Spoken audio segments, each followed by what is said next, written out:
né? Gostaria que pudéssemos abrir nossas Bíblias no livro de João, o capítulo 17, e o versículo,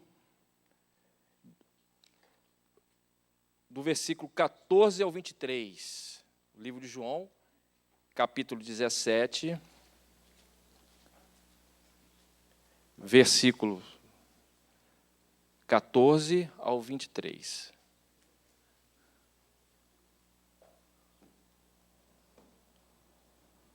Livro de João, capítulo 17, versículo 14 ao 23. Amém?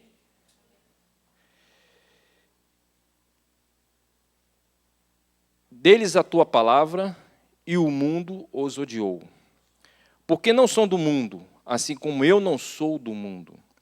Não peço que os tires do mundo, mas que os livres do mal. Não são do mundo, como eu do mundo não sou. Santifica-os na verdade, a tua palavra é a verdade. Assim como tu enviaste ao mundo, também eu os enviei ao mundo. Por eles me santifico a mim mesmo, para que também eles sejam santificados na verdade. Eu não rogo somente por estes, mas também por aqueles que pela sua palavra hão de crer em mim, para que todos sejam um, como tu, ó Pai, o és em mim, e eu em ti, que também eles sejam um em nós, para que o mundo creia que tu me enviaste. Eu lhes dei a glória que a mim me deste, para que sejam um como nós somos um. E eu neles e tu em mim, para que eles sejam perfeitos em unidade, e para que o mundo conheça que tu me enviaste a mim, e que tens amado, e eles como tens amado em mim. Oremos.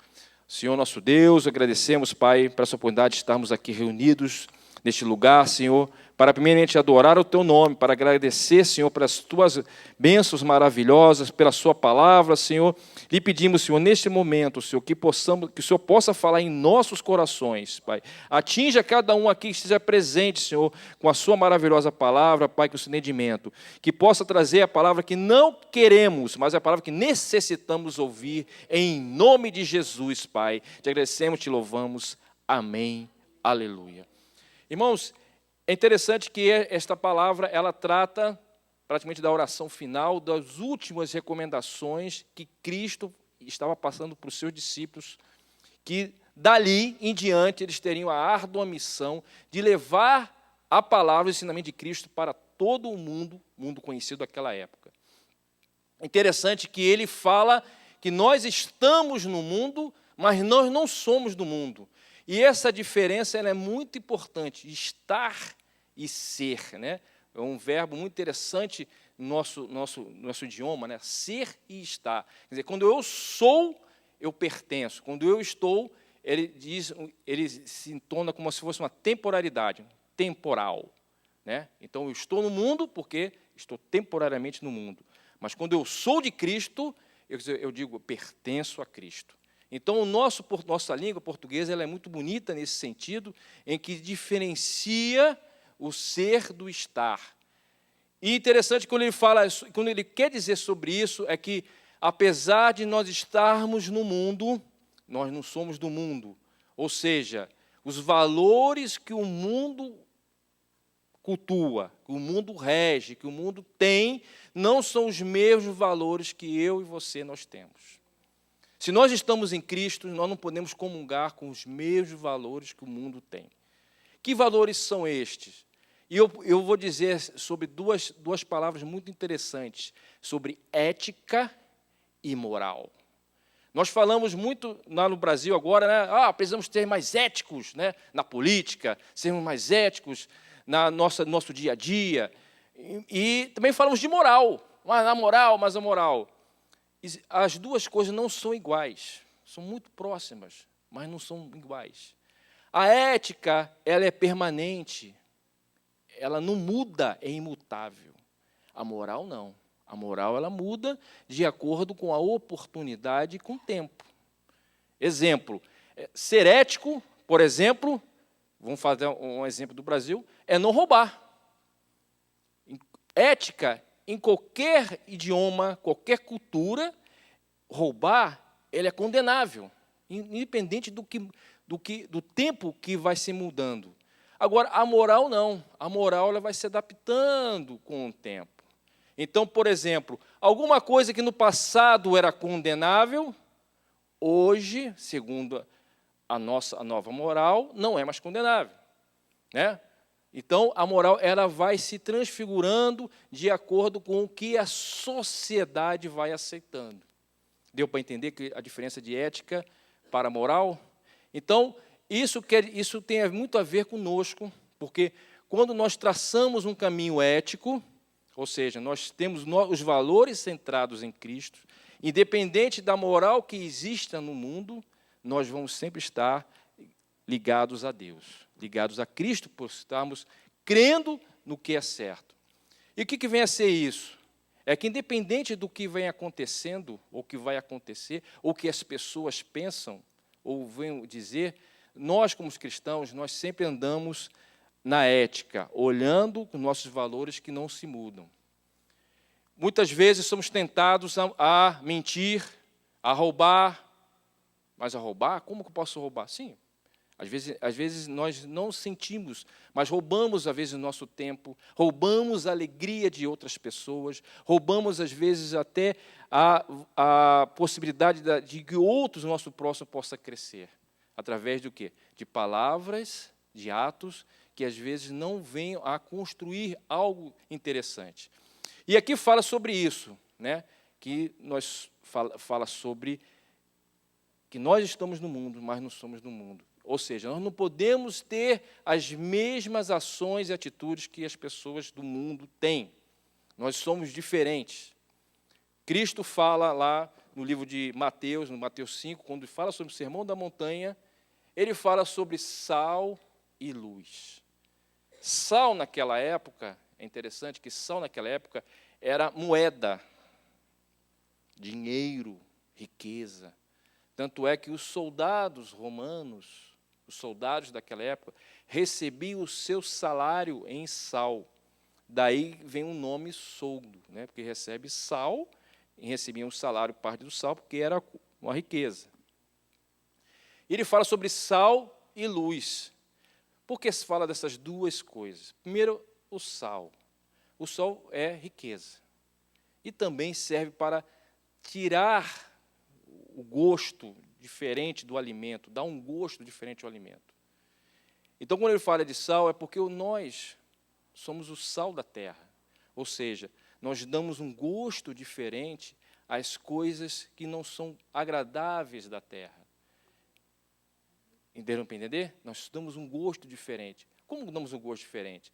Com as nossas atitudes, com a nossa forma de agir, com a nossa forma de falar, com a nossa forma de ter uma comunhão com o nosso próximo. Você já olhou ou já ligou para alguém hoje, ontem, ou vai ligar, dando uma força para essa pessoa? O pastor que falou, né, que nós estamos mudando assim, né, o verão, né, pastor? Está mudando, temos mais luminosidade, as pessoas às vezes se confundem.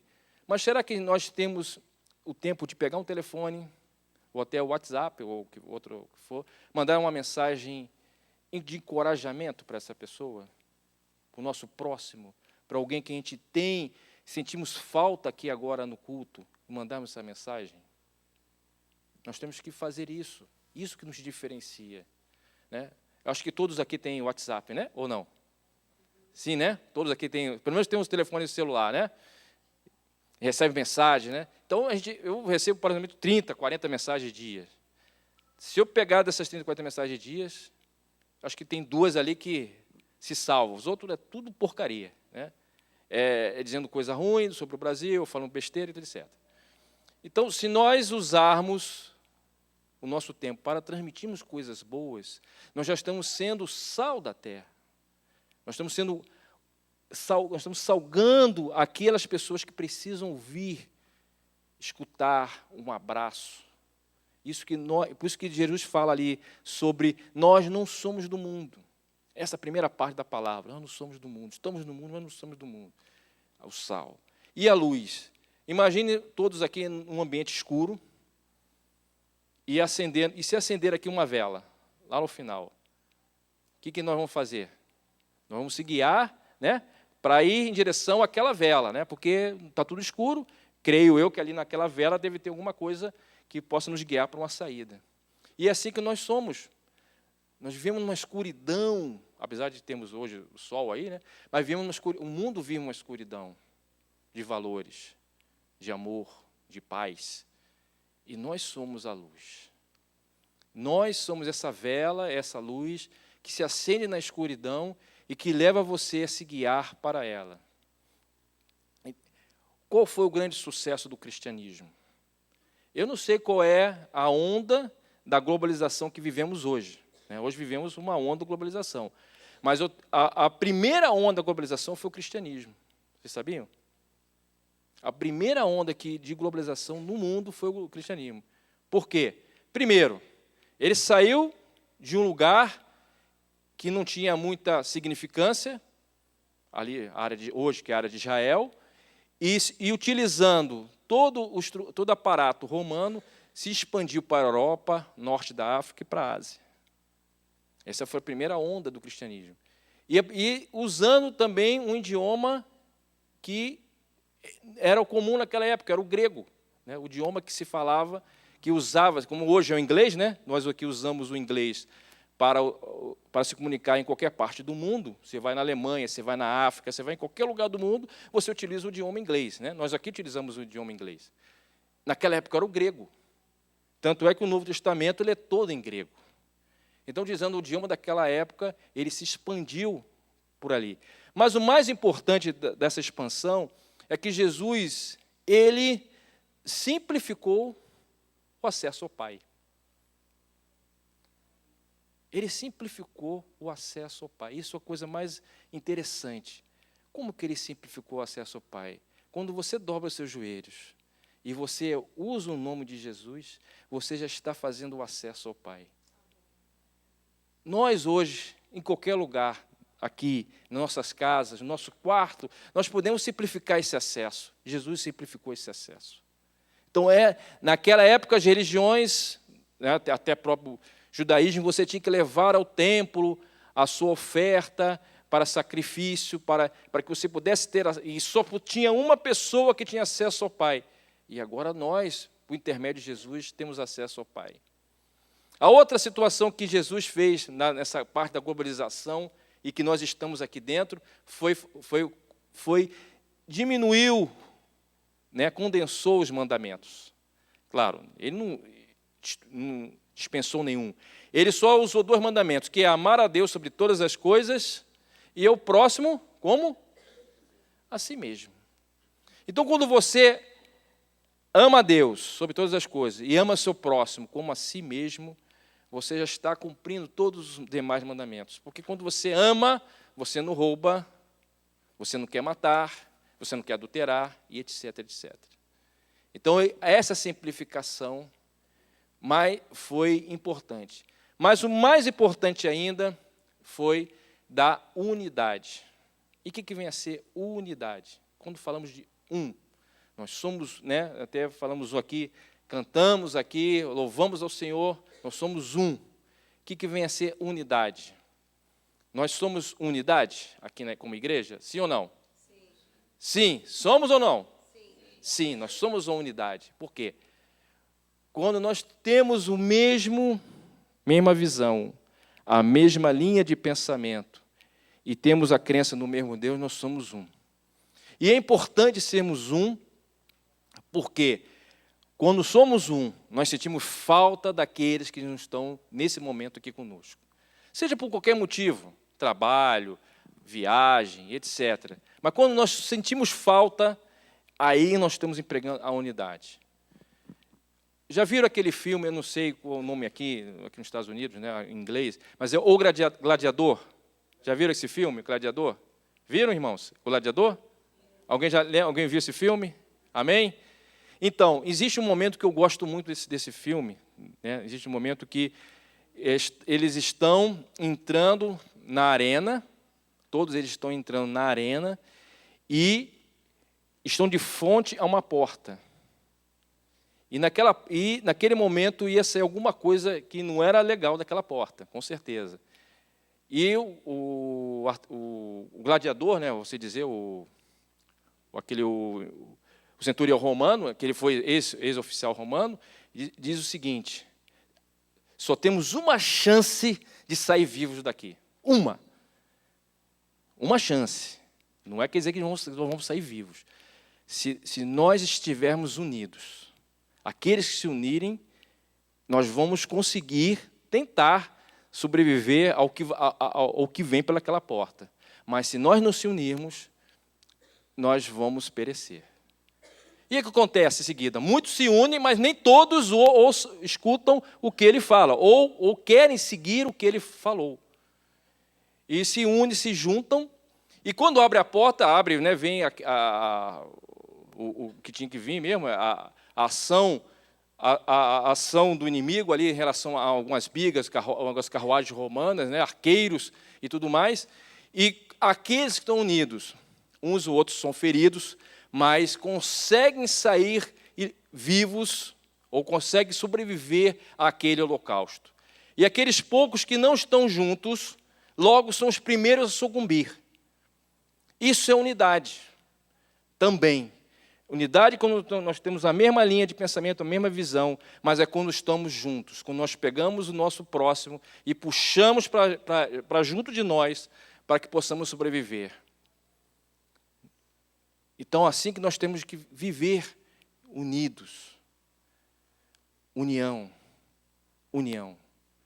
A unidade, ela é muito importante para, como igreja, sobreviver. Por isso que Jesus fala várias vezes aqui no capítulo final, sobre unidade. Porque se nós não preocuparmos com o nosso próximo, a preocupação é querer o melhor para ele. Se nós não se preocuparmos com o nosso próximo, nós iremos fracassar como igreja. Não seremos mais uma igreja, uma congregação de santos. Por isso que nós temos que se juntar, se preocupar uns com os outros. Não preocupar com a vida, né? Às vezes a preocupação, muitas vezes pode parecer fofoca. Não, a preocupação é quando você cuida, quando você tem um carinho, um cuidado que aquele irmão, que às vezes não está aqui, por qualquer motivo que seja, mas você está ali orando, está ali intercedendo por ele como igreja, comunidade. E isso acontece muitas vezes hoje, nas igrejas nossas lá no Brasil. Né? As pessoas entram e saem, e às vezes nós não temos essa preocupação de unidade. Por que às vezes isso? Porque às vezes o que atrai, e a mensagem que chama as pessoas, não é uma mensagem de unidade, mas uma mensagem de prosperidade. Né? Muitas vezes as pessoas hoje, você escuta lá várias rádios, né? Mas falando sobre prosperidade, né? Como se você entrasse na igreja hoje e amanhã fosse o maior milionário do mundo. Mas não é isso que Jesus fala aqui. Não é isso que Jesus ensina. Nem é isso que a Bíblia fala. A Bíblia é bem clara quando fala sobre isso, que para nós não verá coisa boa. Teremos muitos sacrifícios. Mas ele diz, eis que superou todos eles e que vai estar conosco até a consumação dos tempos.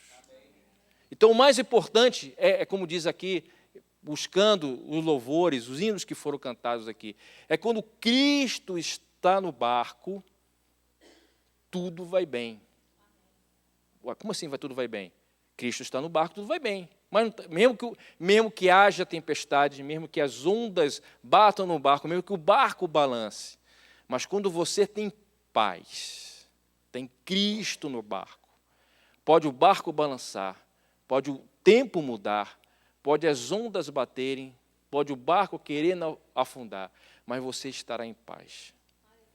E é isso que a gente precisa ser, agentes da paz. Porque quando Cristo fala sobre nós não somos do mundo, nós devemos ser agentes da paz. Nós temos que levar a paz. Nós temos que falar sobre a paz. E paz se falamos sobre Cristo Jesus. Estou aqui batendo muito forte nessa parte de paz, de falar, porque isso que nos diferencia das demais pessoas que não têm como Cristo como seu Salvador, porque elas não têm paz. Quando você tem paz, você pode estar acontecendo qualquer coisa negativa ao seu lado, mas você está tranquilo, porque Jesus lhe deu a paz. Jesus é a nossa paz. Jesus é a minha e a sua paz. Isso que é mais importante. Quando você tem a crença que Ele está, não importa, né, existe um hino, que Deus, fazendo ou não fazendo, Ele é sempre Deus. Já ouviu falar desse hino? Né? Deus é Deus, Ele fazendo ou não fazendo, Ele deixando de fazer ou não fazendo, Ele sempre será Deus. Né? Sempre será Deus na nossa vida. Né? Quantas coisas, às vezes, a gente deseja arduamente e não consegue. Porque Deus sabe o que é melhor para mim e para você. Mas eu sempre creio que, apesar das tempestades, das dificuldades, que se uma porta fecha, outra porta melhor ainda vai se abrir. Essa é a minha crença, porque Cristo assim está falando nos nossos corações, que se uma porta fecha, outra porta melhor ainda vai se abrir. Apesar, às vezes, os nossos olhos não enxergarem, né? Porque nós somos muito imediatistas e queremos enxergar com os olhos carnais. Mas espiritualmente, né? O mundo nosso, o mundo espiritual, eles estão sempre intercalados, né? Não pensamos nós que terminou aqui a igreja, não, acabou o meu mundo espiritual, agora foi o mundo secular, não. Está todos os dias, todos os momentos, todos os segundos, todas as horas, elas estão ligadas. Por isso que voltamos aqui à palavra, né? Nós não somos do mundo, estamos no mundo, mas não somos do mundo. Então não é só os domingos, né? Na igreja que somos cristãos todos os dias, a todos os momentos e a todas as horas. Mas voltando, Cristo quando está no nosso, quando uma porta se fecha, a outra vai se abrir e abre-se melhor. Outras vezes já aconteceu na minha vida. Na vida da minha, né, na vida da minha esposa, na nossa família, outras pessoas que eu tenho visto, né, que portas às vezes se abrem. Eu gosto às vezes de buscar alguns exemplos, não às vezes da minha vida, mas eu gosto de ver alguns exemplos que a gente vive, né? E nessa viagem agora que nós estivemos aqui, nós tivemos alguns exemplos assim de pessoas, quer dizer, que tive a oportunidade de conhecer, em que portas se fecharam, mas portas se abriram. Né? Tivemos, hoje, como sabe, né, nós vivemos no Brasil uma grande onda de desemprego. Muita gente perdeu o emprego. Então nós saímos pelo Brasil por São Paulo. E próximo, como chegamos muito cedo no aeroporto, nosso voo seria mais de madrugada, fomos lá para um hotel, e nós pedimos um Uber, né, que agora é famoso aqui também, né? O Uber aqui no Brasil também é um transporte muito utilizado. E eu gosto sempre de conversar com essas pessoas que trabalham no Uber, né, para saber o que motiva eles fazerem esse trabalho. Alguns trabalham por necessidade, outros trabalham para complementar o seu salário. E nós estávamos de madrugada, com a dificuldade de conseguir um Uber, né? Porque madrugada no Brasil, perto de aeroporto, assim, as pessoas ficam meio ressabiadas que pode ser algum ato criminoso, né? E apareceu depois uma pessoa lá e comecei a conversar com ele, o Rodolfo. E ele tinha um emprego numa multinacional, lá no Brasil, e a sua esposa também estava empregada. Os dois estavam empregados. E ele disse o seguinte para mim: olha, essas duas portas se fecharam. Mas, graças a Deus, essa porta, quer dizer, o Uber, se abriu, e hoje eu estou conseguindo pagar as minhas contas que antes eu não tinha conseguido pagar. E graças a essa porta que se abriu, eu estou conseguindo sustentar a minha família. Irmãos, se nós olharmos com um lado de um foco, vamos dizer assim, pô, mas esse rapaz tinha um emprego maravilhoso, tinha tudo de bom, e de repente retrocedeu para o Uber. Mas essa foi a porta que Deus abriu para ele. Essa foi a porta que Deus deu para ele naquele momento que ele precisava. Muitas vezes queremos portas maravilhosas, mas esta é a porta que às vezes Deus me deu e vai te dar, ou está dando para cada um de nós, que parece uma porta simples, ou parece que a porta não nos satisfaz, mas é a porta que nós precisamos naquele momento. E naquele momento ele precisava daquela porta. E ele falou bem claro, né, para nós, graças a Deus, que eu tenho esta porta, esta oportunidade para ganhar algum dinheiro, pagar as minhas dívidas e ainda sustentar minha família. Uma outra pessoa que eu não conheci também, mas outra porta que se abriu, que também estava no aeroporto, era uma pessoa que, a meu ver, é uma pessoa já de uma certa idade, já tinha algum tempo, e ela estava ali vendendo, ali no aeroporto, não é permitido isso, né? Mas estava vendendo um sanduíche, um cafezinho, a uns R$ 5 ali um sanduíche com um café, e estava ali com uma alegria, porque estava entrando algum dinheiro para a sua família. Uma outra porta que se abriu para ela, que tenho certeza, essa eu não conversei, mas tenho certeza que aquela oportunidade que se abriu, é uma oportunidade que Deus lhe permitiu para sustentar a sua família. Então, irmãos, muitas vezes nós reclamamos, nós achamos que as portas que o Senhor abre não são as portas necessárias para nos satisfazer. Mas eu tenho certeza que quando Deus abre uma porta, algo melhor ainda vai acontecer. Algo melhor ainda vai surgir na sua e na minha vida. Algo melhor ainda vai acontecer. Eu tenho essa confiança, porque isso acontece com todos nós. Porque para Deus, irmãos, nós gostamos do resultado, né? Nós queremos o resultado. Eu vou começar uma campanha, eu quero rapidamente chegar a um resultado, né? Mas para Deus não. Para Deus o interessante é o processo, é o caminhado, a caminhada. Para Deus o importante é a caminhada. O resultado ele já sabe, já tem certeza que vai acontecer. Mas para Deus o mais importante é a caminhada, né? Quando vemos assim o livro de Jó, nós vemos ali no nosso início, né, o livro de Jó, quando Deus e Satanás apresenta ali quem é Jó, e fala sobre Jó, e quer realmente quebrar Jó, desviar Jó, e depois, no capítulo 1, acontece praticamente quase tudo, mas do capítulo 2 ao capítulo 42, é onde acontece todo o processo que Jó começa a ter uma intimidade com Deus, começa a se aproximar-se de Deus, começa a conhecer quem é Deus. Aí no 42 que ele fala, realmente, agora sei quem é Deus. Antes ele amava Deus, respeitava Deus, tinha obediência a Deus, mas não conhecia Deus. Então ele foi um processo para até Jó conhecer a Deus. E nosso Deus é processual, ele gosta do processo. Ele tem um tempo que ele quer ver as coisas acontecerem, porque se ele prometeu, o que vai acontecer? Vai cumprir. Ora, se ele falou, ele vai cumprir. Se ele falou que algo vai acontecer na sua vida, na minha vida, tenha certeza que ele vai cumprir. Agora, o que ele quer ver é o processo.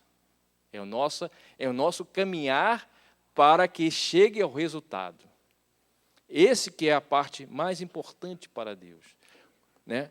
E normalmente tem algum maratonista, pessoa que gosta de correr aqui? Alguém gosta de fazer corridas? Corridas assim, gosta de correr? Amém? Bicicleta, qualquer coisa, né? Normalmente, irmãos, o momento que você quer desistir é quando você está a alguns metros da linha de chegada.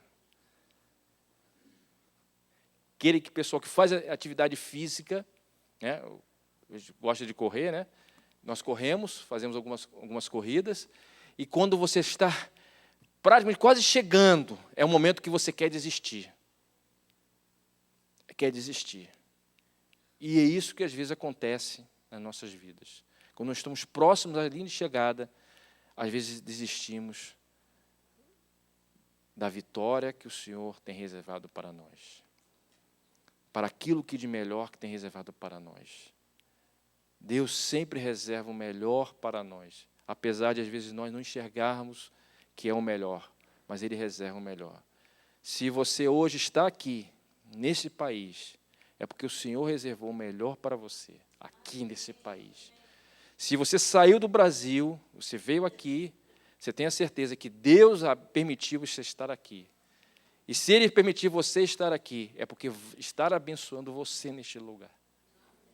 Mais ainda de estar abençoando você nesse lugar, Ele quer que eu e você sejamos abençoadores de pessoas. Abençoadores daqueles que precisam da gente para crescer, para multiplicar. Então, Deus trabalha, as bênçãos do Senhor são coletivas. Nós não estamos aqui por acaso, você não está aqui nos Estados Unidos por acaso, você não saiu do Brasil, passou por esse sufoco todo, né, para estar aqui, para viajar, para ter visto, para ter um trabalho, aqui à toa. Você foi selecionado por Deus para uma missão missionária neste lugar. Missionários americanos saíram para evangelizar o mundo, mas brasileiros estão aqui para evangelizar aqueles que precisam ouvir a palavra do Senhor. Por isso que nós batemos aqui de unidade e também de que nós não somos do mundo. Se você foi chamado, se você está aqui, tenha a certeza que existe um propósito divino, espiritual, por trás de você estar aqui. Mais ainda, existe um outro propósito que está além do propósito que você pessoal, mas existe um propósito de ser, não estar, ser um cristão autêntico e verdadeiro aqui neste lugar. Muitas vezes pensamos, eu vou dizer agora, eu conheço o Brasil, os 4, como eu não falei completamente, mas eu sou militar, então já servi em todos os quadrantes do Brasil e já estive fora do Brasil. E eu vou dizer que a melhor coisa é estar com brasileiros. Por que brasileiros? Porque o brasileiro, irmãos, é um povo diferente. Nós somos um povo diferente. Eu vou dizer por quê. Eu estive na África, trabalhando pelas Nações Unidas, e estive com outros países juntos, né, vários países trabalhando juntos. E o único povo que abraçava, qual era o povo? Brasileiro. O único povo, né, que assim abraçava, né? Porque às vezes você vai abraçar, né, às vezes as pessoas têm uma repulsa, não sei o quê, quer dizer, respeitando as culturas, né? Cada cultura tem a sua cultura, né? A cultura daqui é você tem que preservar o seu espaço, não é isso? Não é isso? A cultura aqui americana, né? Você tem o seu personal space, não é isso? Então você não pode adentrar naquele espaço, você vai aperta a mão assim, né? Mas a nossa então tudo isso é uma diferença.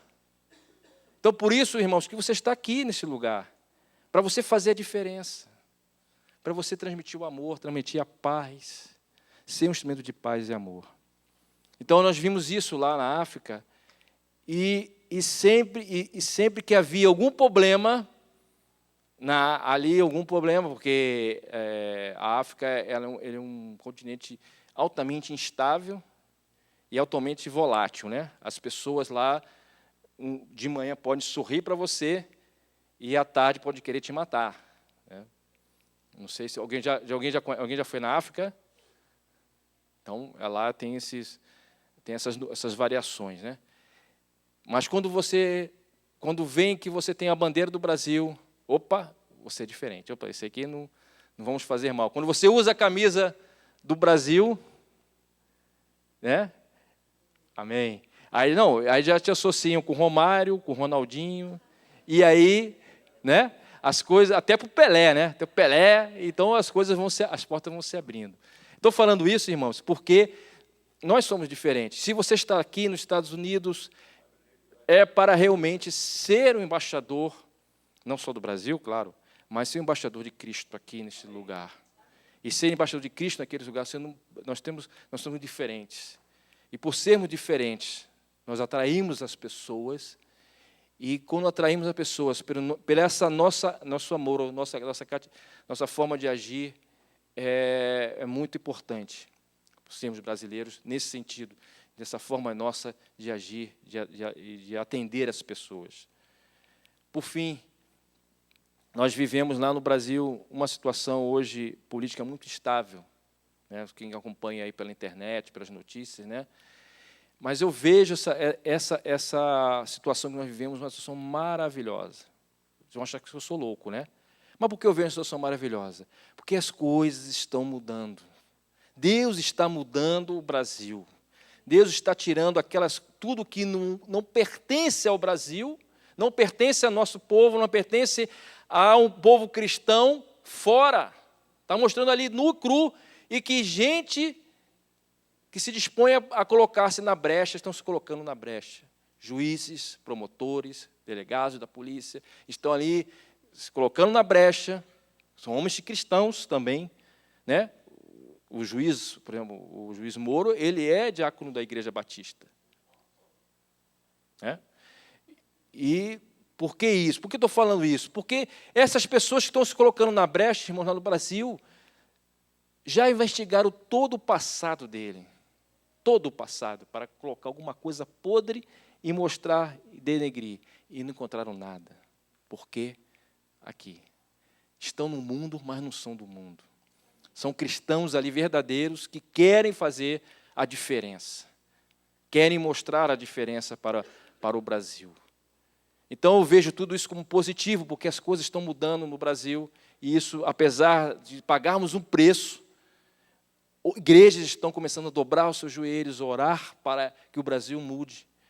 Né? Agora eu começo a receber dias de oração, semanas de jejum, para que possamos mudar o Brasil. Isso é muito bom, porque nós estamos preocupados como cristãos para mudar no Brasil.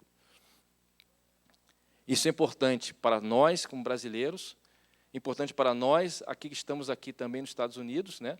Eu estou aqui só de passagem, que estou passando minhas férias, mas eu volto para o Brasil. Mas é importante que lá, no Brasil, pessoas estão se colocando na brecha para melhorar a situação política do Brasil, e essas pessoas são cristãos.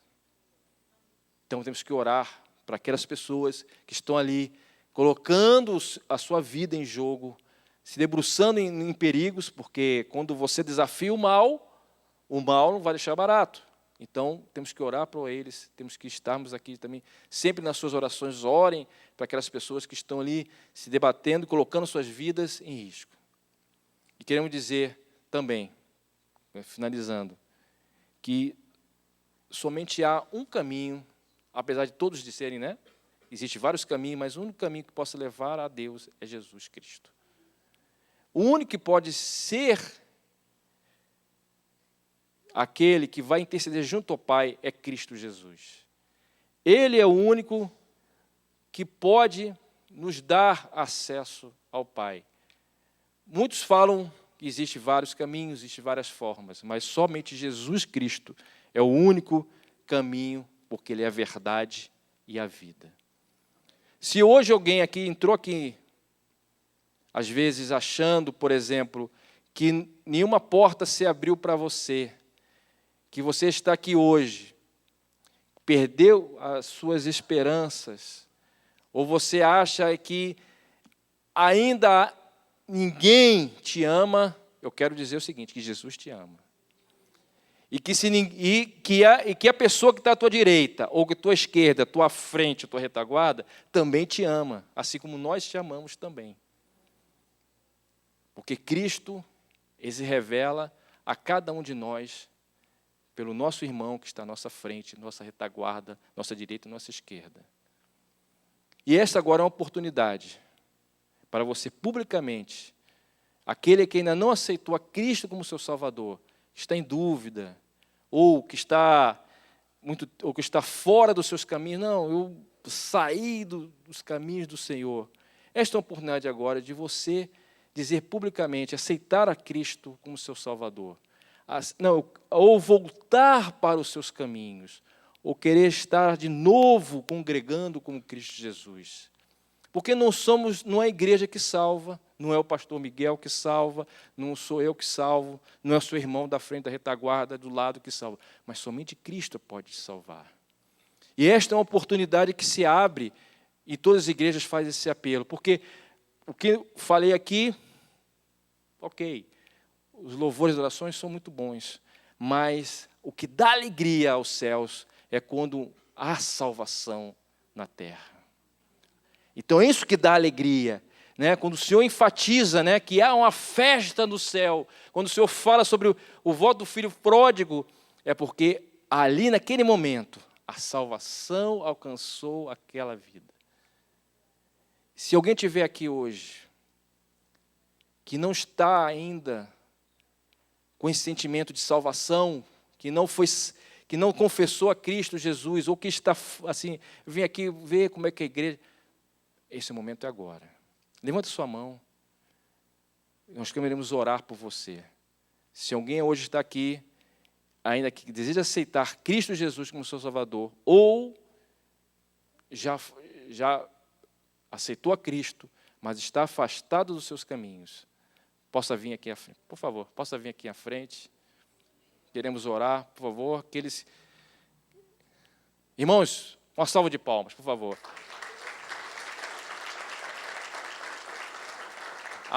A pregação, o louvor é bom, mas isso aqui é impagável para Cristo Jesus. É impagável para Cristo Jesus. Eu quero convidar o pastor Miguel. Pastor. Ok. Qual é o seu nome, irmão? Gabriel. Gabriel? Você? Júlia. Júlia. Gabriel e Júlia, vocês deram um passo mais importante hoje na vida de vocês. Estar aqui, aceitar Cristo como Jesus, como seu Salvador, é a função mais importante da igreja, que é levar as boas novas a todos aqueles que precisam ouvir essas boas novas. E vocês hoje estão aqui porque, como disse, uma porta se abriu para vocês, que é a porta da salvação. Amém? Gostaria que pedir à igreja que pudesse ficar de pé, pudéssemos estender as suas mãos para as vidas de Gabriel, da Júlia. Podemos estenda as suas mãos, irmãos. É sinal, quando nós estendemos a sua mão, é um sinal de que estamos liberando, né, as nossas bênçãos sobre eles.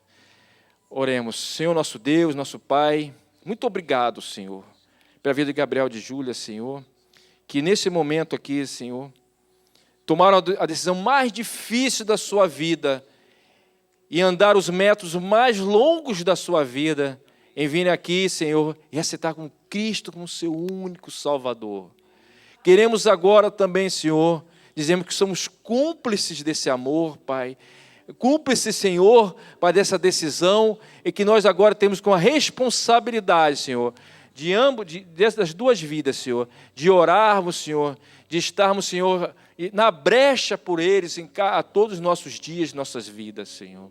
Muito obrigado pela vida dos dois, pois eu te agradeço, Senhor, por essa oportunidade, Senhor, de que vidas são salvas, Pai. Ó, Senhor, o mais importante para mim agora neste culto foi a vida dos dois aqui, Senhor, em que decidiram, Senhor, unissimamente a ter como Cristo como seu único Salvador. Muito obrigado por tudo, Pai. Te agradecemos em nome de Jesus. Amém. Aleluia.